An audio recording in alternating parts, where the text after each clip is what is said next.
Hey everyone, welcome to fiction fiesta. हमने कई ऐसी कहानियां सुनी हैं जिसमें एक लड़की ने एक रिच स्पॉइल्ड बॉय से शादी कर ली और बाद में अपने अच्छे बिहेवियर से उस लड़के को पूरी तरीके से चेंज कर दिया। आई थिंक राइटर्स का हमेशा से ये फेवरेट प्लॉट रहा है और आज हमारे कई इंडियन सीरियल्स इसी प्लॉट के सहारे चल रहे हैं। पर कोरिया के एंशिएंट राइटर्स ने इसी प्लॉट का यूज करते हुए थोड़े अलग तरह से कहानी लिखी, जिसमें एक प्रिंसेस ने एक इडियट से शादी कर ली। पहले कोरिया 3 किंगडम्स में डिवाइडेड था, जिनका नाम था बेकजी, गोगुर्यो एंड शिल्ला। गोगुर्यो का राजा प्योंगवो था और उनकी बेटी का नाम प्योंगुंग था। राजा की बेटी प्रिंसेस प्योंगुंग छोटी छोटी बातों पर बहुत रोती थी। प्रिंसेस जब बड़ी हुई तब राजा कभी कभी इतने परेशान हो जाते थे कि वो प्रिंसेस को धमकी दे देते थे कि अगर वो रोना नहीं छोड़ेगी तो वो उसकी शादी उंडा द फूल से करा देंगे। उंडा राज्य का एक फेमस भिखारी था। वो लंबा और हैंडसम था, बट उसके कपड़े और हरकतें काफ़ी अजीब थे, जिस वजह से उसे उंडा द इडियट बुलाया जाता था। उंडा की माँ अंधी थी और वो उनके और अपने लिए रोज भीख मांगने महल के गेट के पास आ जाता था। कुछ समय बाद राजा ने प्रिंसेस की शादी एक दूसरे राज्य के प्रिंस से कराने का फैसला किया, पर प्रिंसेस ने शादी करने से साफ मना कर दिया और कहा कि वो शादी करेगी तो सिर्फ उंडा से, क्योंकि राजा हमेशा से उसकी शादी उंडा से कराने के लिए कहते थे। राजा काफी नाराज हुए और कहा कि वो तो उससे बस मजाक करते थे और वो इस बात को ज्यादा सीरियसली ना ले। पर प्रिंसेस प्योंगुंग ने जिद पकड़ ली कि वो शादी करेगी तो सिर्फ उंडा से, क्योंकि अब उसने उसे अपना हस्बैंड मान लिया है। कहते हैं जिस प्रिंस से राजा प्योंगुंग की शादी करवाना चाहते थे वो काफी क्रूअल था और शायद प्रिंसेस को एक क्रूअल प्रिंस से ज्यादा एक भिखारी से शादी करना सही लगा। राजा से झगड़ा करके प्रिंसेस प्योंगुंग महल से बाहर निकल आई, पर प्रिंसेस को पैसे की वैल्यू पता थी और उसे मालूम था कि वो एक भिखारी के साथ सारी जिंदगी नहीं रह सकती।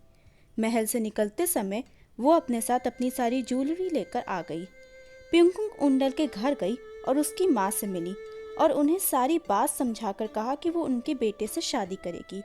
उंडा की माँ प्योंगुंग के रेशमी कपड़े छूकर ये समझ गई कि ये लड़की किसी नोबल फैमिली से है। जब उंडा शाम को घर आया तब वो प्योंगुंग को देखकर काफी नाराज हुआ और उसे अपने घर से भगा दिया। प्योंगुंग ने पूरी रात उसकी झोपड़ी के पास गुजारी और उंडा को कन्विंस किया कि वो अपनी ज्वेलरी बेचकर उसकी गरीबी दूर करेगी और उसको एजुकेशन भी प्रोवाइड कराएगी। उसकी सिंसियरिटी को देखकर उंडा प्योंगुंग की बात मान गया और उससे शादी कर ली।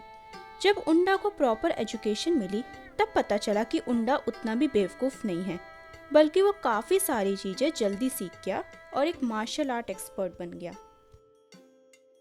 एक दिन उसने एक मार्शल आर्ट कंपटीशन में पार्टिसिपेट किया, जिसमें राजा भी आए हुए थे। जब राजा ने उसको देखा तो वो काफी ज्यादा इम्प्रेस हुए और उससे उसका नाम पूछा। जब राजा को पता चला कि ये वही उंडा है जो पहले एक भिखारी था, वो काफी ज्यादा शॉक्ड हुए, पर उसकी स्किल्स को देखते हुए वो उसे अपनी आर्मी में कैप्टन बना देते हैं। उंडा कई बैटल्स जीतता है और जब चाइना के पावरफुल डायनेस्टी ज़ोउ गोगुर्यो पर हमला करती है तब उंडा ही अपनी आर्मी को लीड करता है और युद्ध जीतता है। उसकी इस बहादुरी से खुश होकर राजा उसे ऑफिशियली सन इन लॉ मान लेते हैं और प्योंगुंग को माफ कर देते हैं। जब राजा की डेथ हो जाती है तब उनका बेटा यू यंग राजगद्दी पर बैठता है। एक दिन उंडा, जो कि अब तक जनरल बन चुका होता है, राजा से शिल्ला पर अटैक करने की परमिशन मांगता है, जिससे वो गोगुर्यो की जमीन वापस दे सके। राजा उसे परमिशन दे देते हैं। कई महीने बीत जाते हैं। शिल्ला और गोगुर्यो की अभी तक लड़ाई चल रही होती है। प्योंगुंग रोज उंडा की सलामती के लिए प्रार्थना करती थी, पर इस बैटल में उंडा की डेथ हो जाती है। जब उंडा का फ्यूनरल हो रहा होता है तब उसका कॉफिन नहीं हिल रहा होता है, पर जब प्रिंसेस आती है और उंडा से कहती है कि लाइफ और डेथ सबकी डिसाइडेड है, अब तुम मेरे साथ नहीं रह सकते, तुम्हें जाना होगा। तभी मैजिकली कॉफिन जब लोग उठाते हैं तो वो उठ जाता है और उंडा के फ्यूनरल राइट्स कंप्लीट हो जाते हैं। कोरियन हिस्टोरियंस इस स्टोरी को फिक्शनल मानते हैं क्योंकि इस स्टोरी के कोई ऑफिशियल रिकॉर्ड्स नहीं हैं और एक प्रिंसेस का एक भिखारी से शादी करना काफ़ी इम्पॉसिबल सा लगता है, पर कोरियन पब्लिक इसे अपनी हिस्ट्री से जोड़ती है। अचासानसेओंग फोर्ट्रेस के एंट्रेंस पर उंडा एंड प्योंगंग का स्टैचू भी है, जहाँ पर माना जाता है कि उंडा की डेथ हुई थी। ओवरऑल ये स्टोरी हमें बताती है कि डेडिकेशन, डिटर्मिनेशन और लव्ड वंस के सपोर्ट से एक मामूली सा इंसान भी सक्सेसफुल बन सकता है।